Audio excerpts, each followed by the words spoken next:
Hi guys, my name is Jamie, and today we're going to be reading Job 4 through 8. So if you like, go grab your Bibles and read along with me.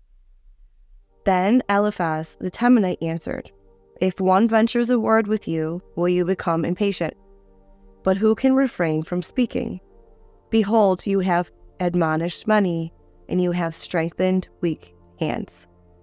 Your words have helped the tottering to stand, and you have strengthened feeble knees. But now it has come to you, and you are impatient. It touches you, and you are dismayed. Is not your fear of God, your confidence, and the integrity of your ways your hope? Remember now, whoever perished being innocent, or where were the upright destroyed? According to what I have seen, those who plow iniquity, and those who sow trouble harvest it. By the breath of God they perish, and by the blast of his anger they come to an end. The roaring of the lion and the voice of the fierce lion, and the teeth of the young lions are broken. The lion perishes for lack of prey, and the whelps of the lioness are scattered. Now a word was brought to me stealthily, and my ear received a whisper of it. Amid disquieting thoughts from the visions of the night, when the deep sleep falls on men, dread came upon me in trembling, and it made all my bones shake. Then a spirit passed by my face. The hair of my flesh bristled up. It stood still, but I could not discern its appearance. A form was before my eyes. There was silence. Then I heard a voice. Can mankind be just before God? Can a man be pure before his Maker? He puts no trust even in his servants, and against his angels he charges error. How much more those who dwell in houses of clay, whose foundation is in the dust, who are crushed before the moth. Between morning and evening they are broken in pieces. Unobserved, they perish forever. Is not their tent cord buckled up within them? They die yet without wisdom. Call now. Is there anyone who will answer you? And to which of the holy ones will you turn? For anger slays the foolish man, and jealousy kills the simple. I have seen the foolish taking root, and I have cursed his abode immediately. His sons are far from safety. They are even oppressed in the gate, and there is no deliverer. His harvest the hungry devours, and take it to a place of thorns. And the schemer is eager for their wealth. For affliction does not come from the dust, nor does trouble sprout from the ground. For a man is born for trouble, as sparks fly upward. But as for me, I would seek God, and I would place my cause before God, who does great and unsearchable things, wonders without number. And he gives rain on the earth and sends water on the fields, so that he sets on high those who are lowly, and those who mourn are lifted to safety. He frustrates the plotting of the shrewd, so that their hands cannot attain success. He captures the wise by their shrewdness, and the advice of the cunning is quickly thwarted. By day they meet with darkness, and by group at night is in the night. But he saves from the sword of their mouth, and the poor from the hand of the mighty. So the helpless has hope, and the unrighteousness must shut its mouth.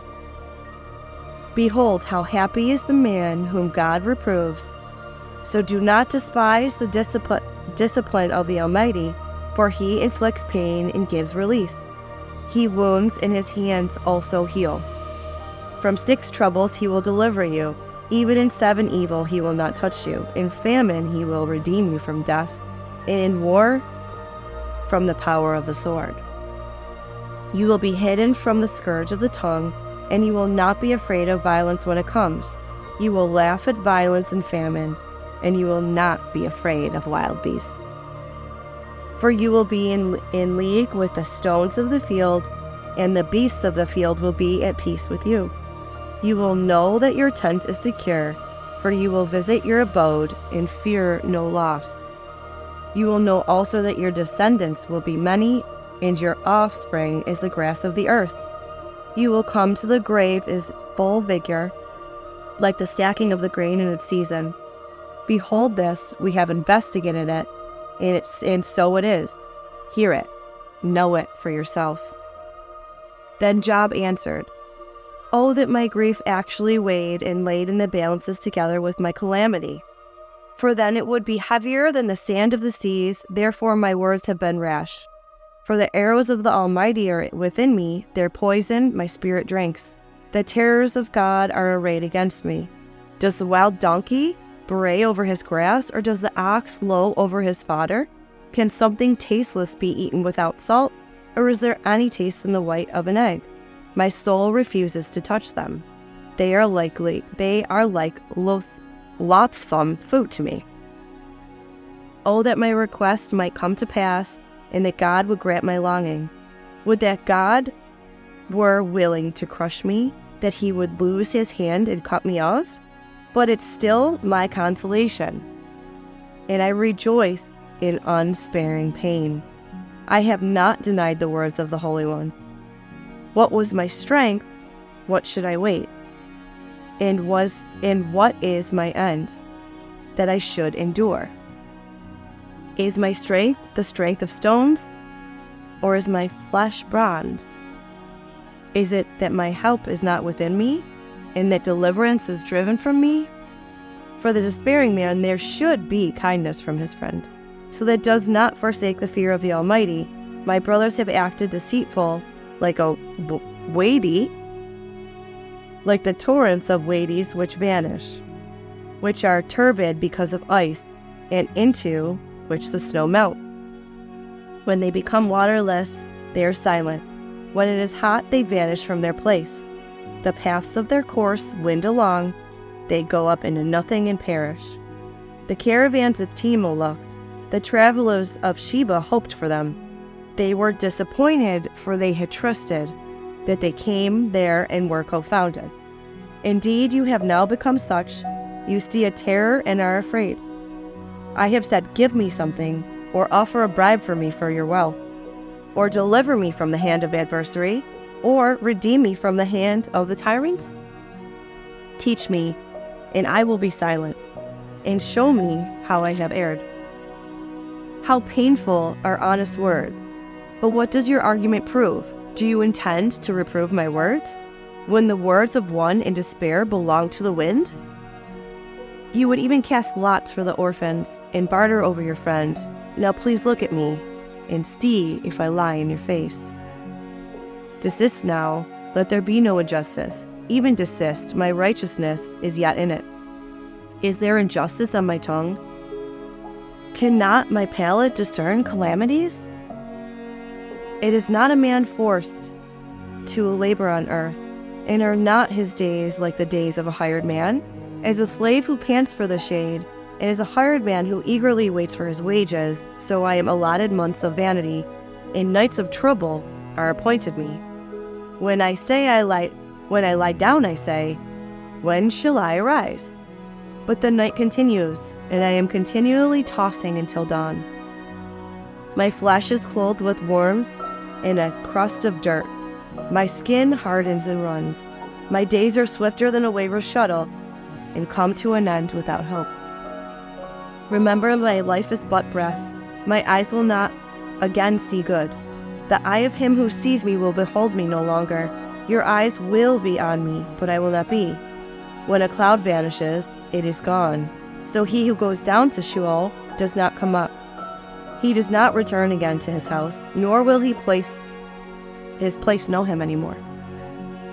Therefore I will not restrain my mouth. I will speak in the anguish of my spirit. I will complain in the bitterness of my soul. I am the sea, or the sea monster. That you set a guard over me? If I say my bed will comfort me, my couch will ease my complaint. Then you frighten me with dreams and terrify me by visions, so that my soul would choose suffocation, death rather than my pains. I waste away, I will not live forever. Leave me alone, for my days are but breath. That is man that you magnify him. What is a man that you magnify him, and that you are concerned about him, that you examine him every morning and try him every moment? Will you never turn your gaze away from me, nor let me alone until I swallow my spittle? Have I sinned? What have I done to you, O watcher of men? Why have you set me as your target, so that I am a burden to myself? Then why do you not pardon my transgression and take away my iniquity?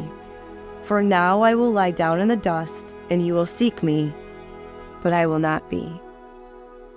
Then Bildad the Shuhite answered, How long will you see these things, and the words of your mouth be a mighty wind?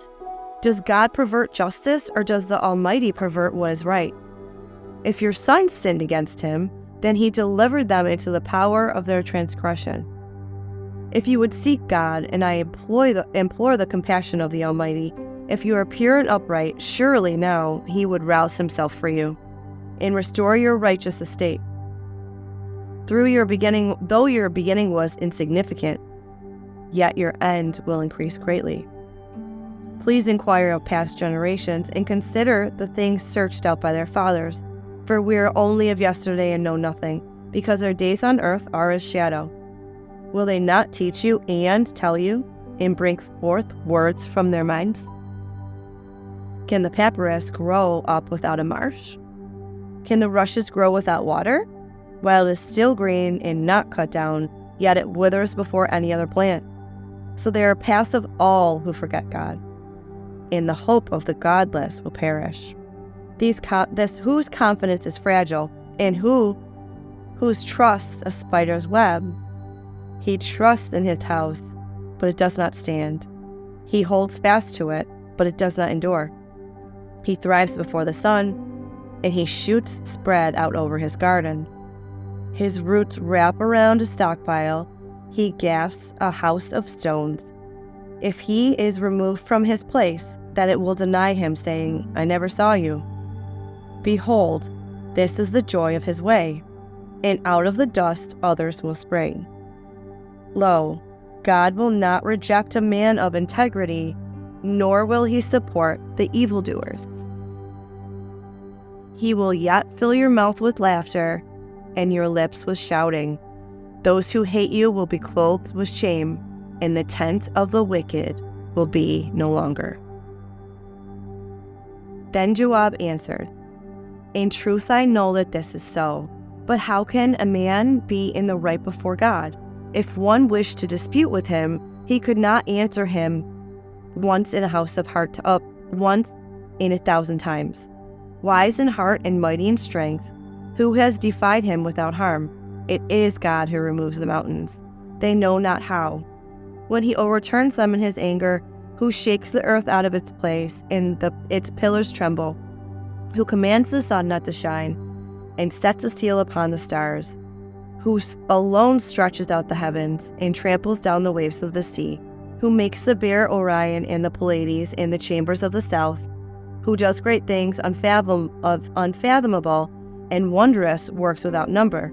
Were he to pass by me, I would not see him. Were he to move past me, I would not perceive him. Were he to snatch away, who could restrain him? Who could say to him, What are you doing? God will not turn back his anger. Beneath him crouch the helpers of Rahab. How then can I answer him and choose my words before him? For though I were right, I could not answer. I would have to implore the mercy of my judge. If I called and he answered me, I cannot believe that he is listening to my voice. For he bruises me with a tempest and multiplies my wounds without cause. He will not allow me to get my breath. but saturates me with bitterness. If it is a matter of power, behold, he is the strong one. And if it is a matter of justice, who can summon him?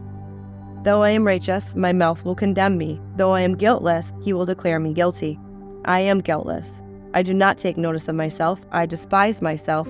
It is all one. Therefore I say, he destroys the guiltless and the wicked. If the scourge kills suddenly, he mocks the despair of the innocent. The earth is given to the hand of the wicked.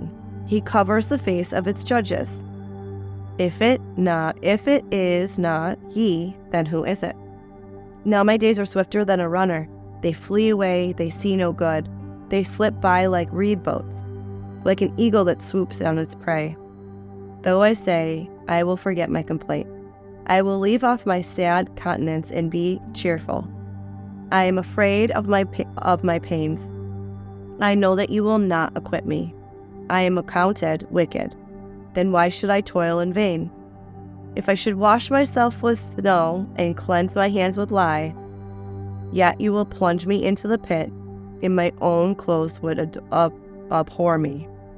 For he is not a man that, as I am, I may answer him, that we may go to court together. There is no umpire between us. Who may lay his hand upon us both? Let him remove his rod from me, and let not dread of him terrify me. Then I would speak and not fear him, but I am not like that in myself.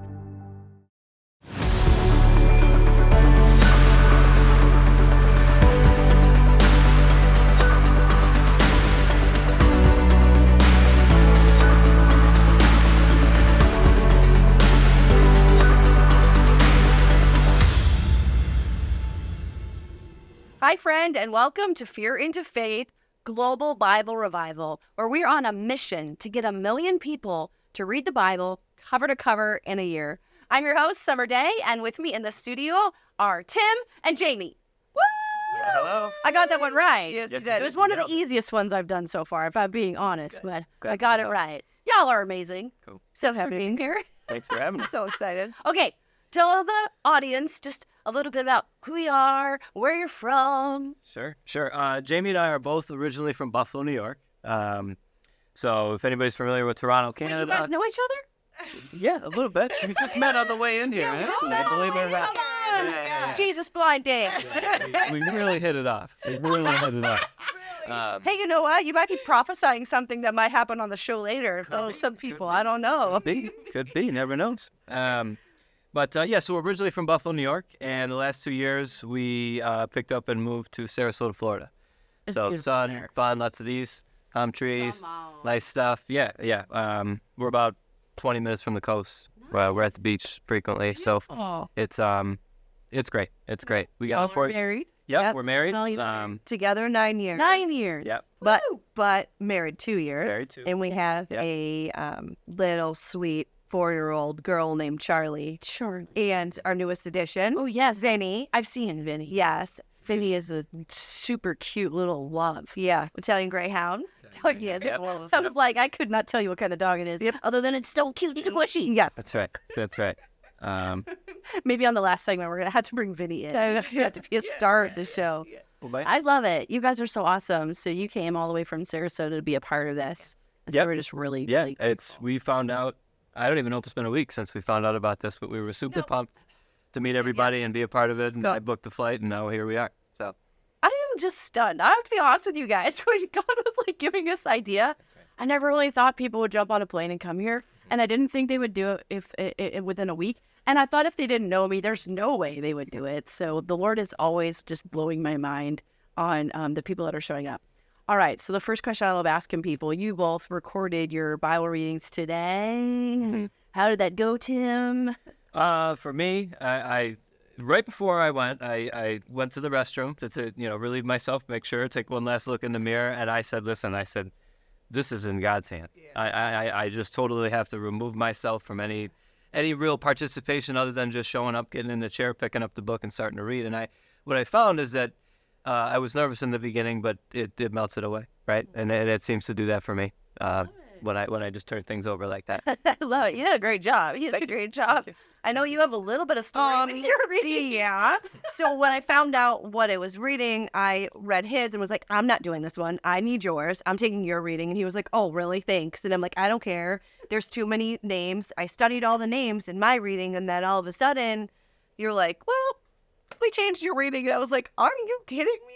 Oh, yeah, because you went after him, and he had read all of your ones you were going to read. But it was, you read all your readings, and then you're like, now what? But God gave me literally the easiest reading on all 3.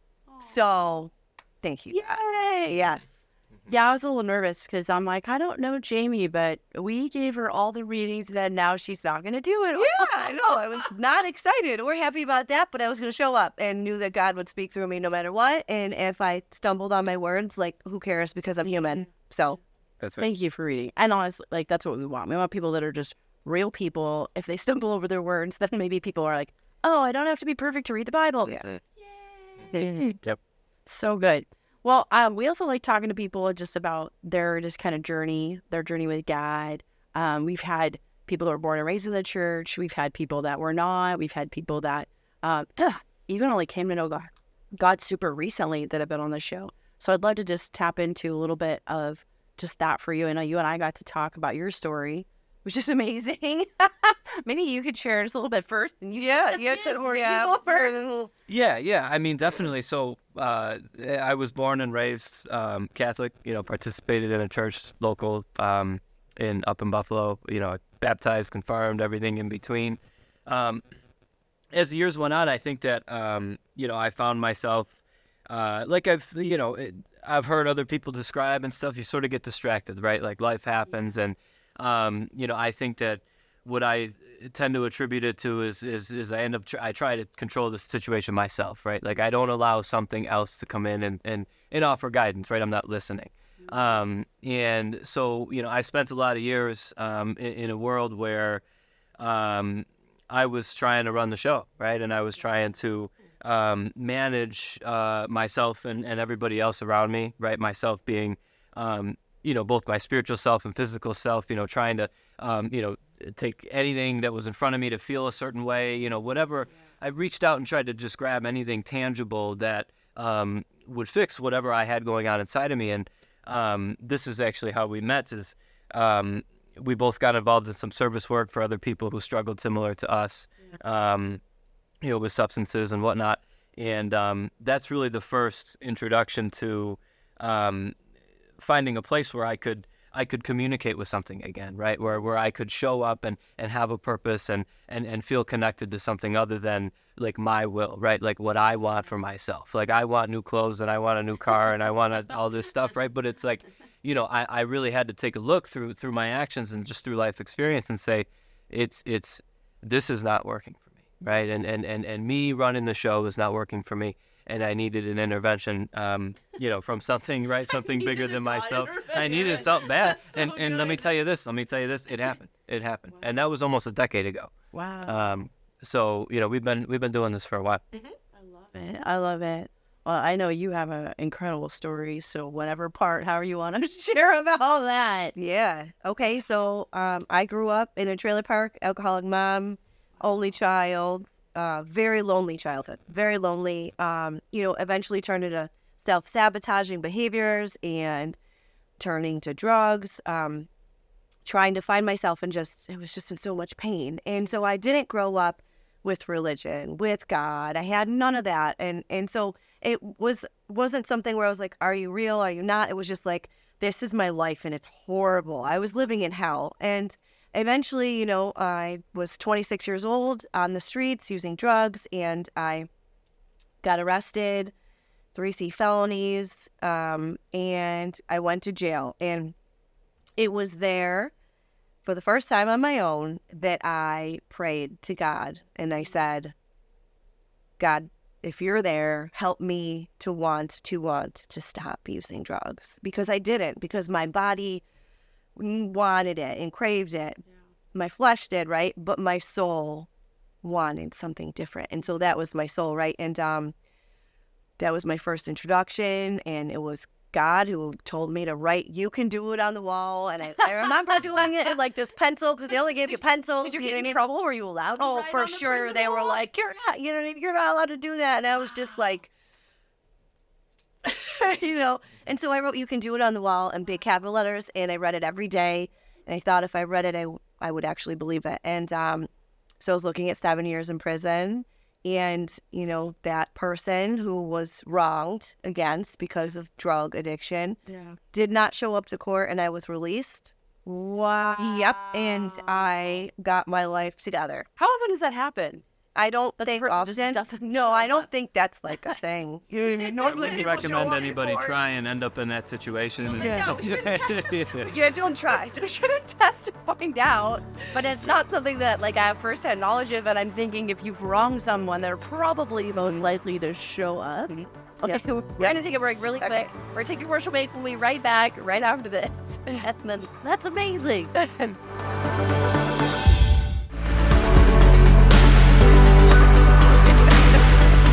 All right, we are back with Tim and Jamie, and we were talking about how you. Okay, I don't know what the difference between prison and jail is. Which one were you at? Oh, I went to jail. Prison's like long term. Okay, so you went to jail, and that's when you had experience with God, and He told you to write, "You can do it" on the wall.